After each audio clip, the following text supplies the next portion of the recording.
I'm not going to drink this! It's a miracle! I'm cured! Did the show South Park actually air this on live television, which got them banned for a whole year? This was one of the many ways South Park exposed alcoholism.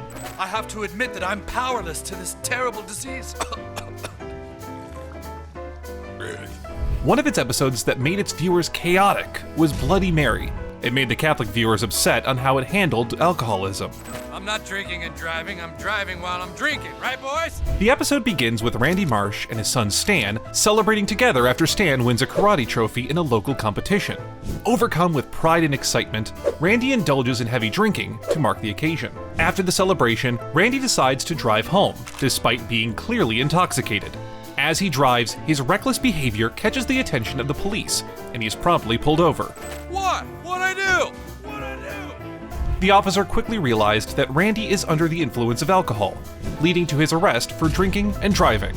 After his arrest for driving under the influence, Randy is required to attend 12-step Alcoholics Anonymous meetings as part of his sentence. Keep blowing. Keep blowing.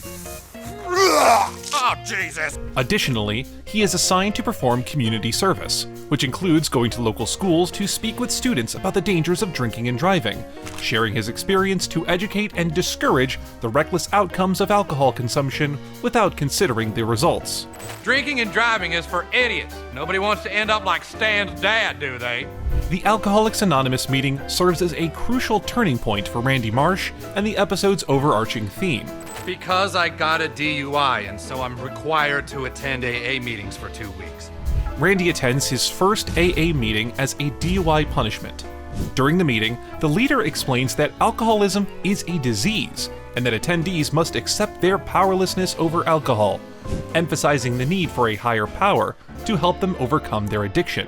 Believing that only a higher power, God, makes you stop drinking. Humbly asking God to remove your weaknesses.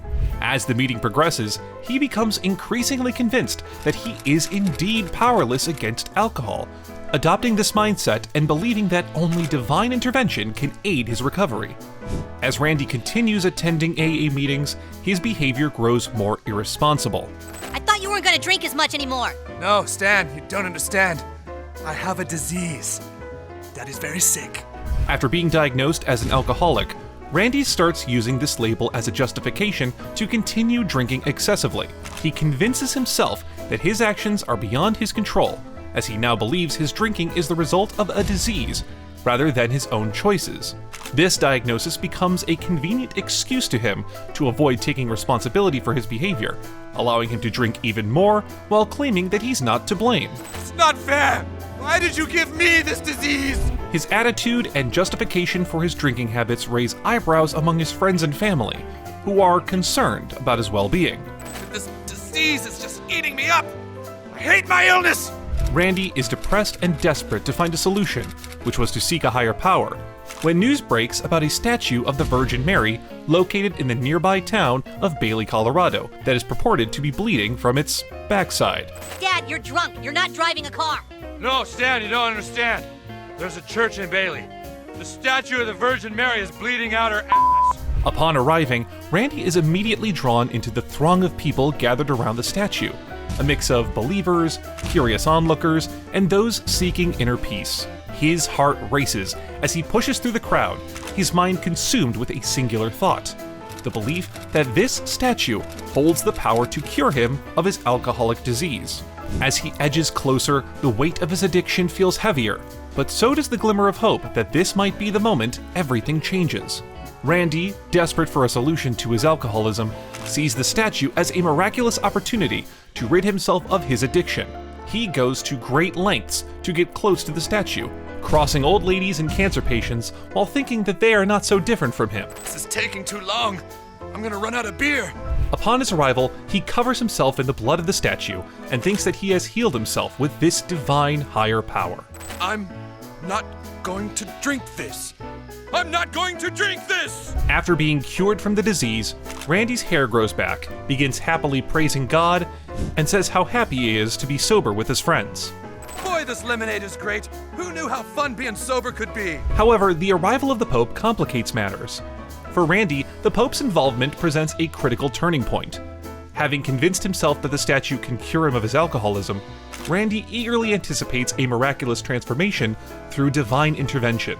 Earlier today, the new Pope, Pope Benedict XVI himself, visited the statue here in Bailey to witness the miracle firsthand. The Pope comes to investigate the supposed miracle, and in a comically dramatic scene, he declares that the blood is not miraculous. He reveals that the blood is coming from the statue's vagina, not its rectum, thus disqualifying it from being a miracle, according to Vatican standards. Having investigated closely, the Pope determined that the blood was not coming from the Virgin Mary's ass, but rather from her vagina. After the Pope's announcement, Randy starts drinking again instantly, as he thinks that the miracle was just a lie.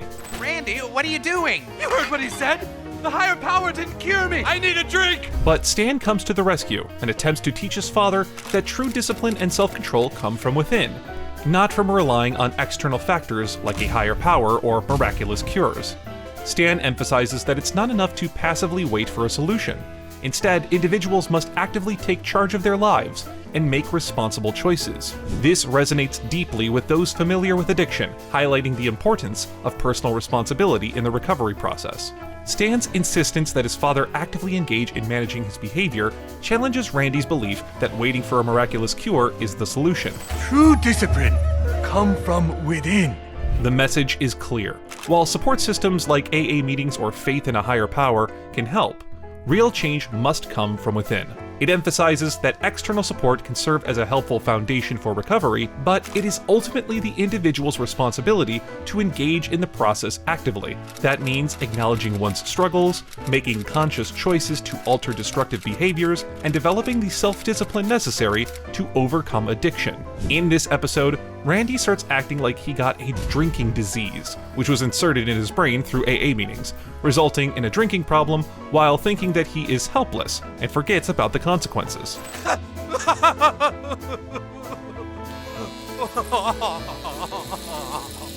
The episode highlights the problem of alcoholism with a different approach, suggesting that people need to take control of their own recovery, instead of just looking at alcoholism as a disease. This episode had a mixed response from its viewers. Some people were upset because they thought South Park made addiction seem too simple, like it was only about personal choices. The viewers saw the episode's message and criticized that they didn't take the matter seriously and made people feel bad for asking for help. On the other side, some viewers liked the episode's message. They believed it pointed out that while addiction is serious, recovering from it also requires personal responsibility. These fans thought South Park was criticizing how society often calls alcoholism a disease, without the choice people can make to improve their situation. In the end, Bloody Mary uses humor to explore ideas about addiction and recovery. It looks at the importance of personal responsibility, the dangers of hoping for easy solutions, and how alcohol can affect relationships. This episode acts as a moment of realization for its viewers to make them think about their own habits. What would you like us to analyze next in South Park? Let us know in the comments below.